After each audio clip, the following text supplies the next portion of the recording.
Halo semuanya. Sebelum membahas lebih detail tentang alat pembayaran internasional, yuk kita cari tahu dulu pengertiannya.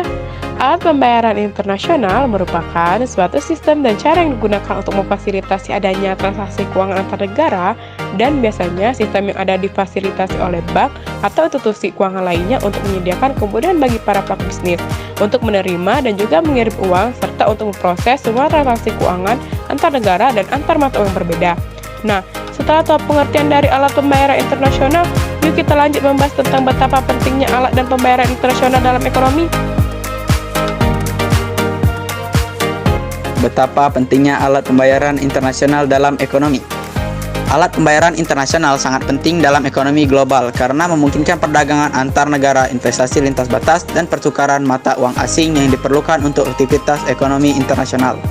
Mereka memfasilitasi pertumbuhan ekonomi, diverifikasi risiko, dan meningkatkan konektivitas antar pasar. Setelah tahu tentang pentingnya alat pembayaran internasional dalam ekonomi, kita akan lanjut mencari tahu tentang 9 macam alat pembayaran internasional. Berikut adalah 9 macam alat pembayaran internasional beserta cara penggunanya. 1. Transfer bank. Melibatkan transfer dana antara dua rekening bank, biasanya melalui SWIFT atau SEPA. 2. Wesel. Dokumen yang menjanjikan pembayaran dari pihak tertentu kepada penerima dengan jumlah tertentu pada waktu tertentu. 3. Cek.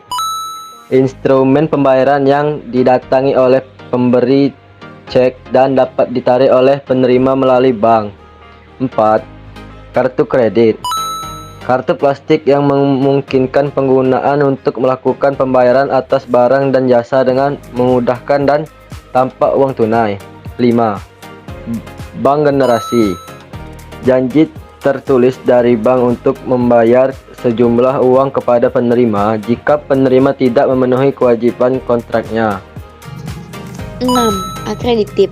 Instrumen pembayaran yang dikeluarkan oleh bank atas permintaan pembeli untuk membayar penjual sejumlah uang tertentu. 7. Remitansi. Proses mengirim uang ke negara lain, biasanya melalui bank atau lembaga keuangan lainnya. 8. Money order.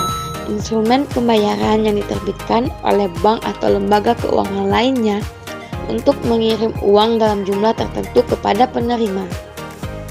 9. Bitcoin dan cryptocurrency. Mata uang digital yang memungkinkan transfer nilai melalui teknologi blockchain tanpa perantara bank atau pemerintah.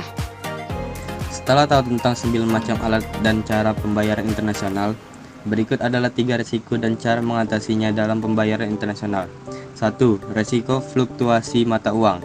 Menggunakan kontrak berjangka atau opsi mata uang untuk mengunci nilai tukar. 2. Risiko pembayaran. Menggunakan letter of credit atau LC atau asuransi kredit ekspor untuk memastikan pembayaran. 3. Risiko dokumen. Memeriksa dokumen secara cermat sebelum pengiriman, melibatkan pihak ketiga untuk memeriksa dokumen, dan menggunakan sistem manajemen risiko yang efisien. Kita sudah tahu tentang pengertian, jenis, cara pembayaran, resiko, dan juga cara mengatasi resiko tentang pembayaran internasional. Setelah tahu hal-hal yang tadi, mari kita cari tahu bagaimana alat pembayaran internasional mempengaruhi dunia modern. Alat pembayaran internasional seperti kartu kredit, transfer bank, dan mata uang digital memfasilitasi perdagangan global dan mempercepat arus modal lintas negara. Mereka memungkinkan transaksi yang lebih cepat, efisien, dan aman, yang pada gilirannya mendukung pertumbuhan ekonomi dan integrasi global. Selain itu, mereka juga mempengaruhi kebijakan moneter dan kestabilan mata uang di berbagai negara.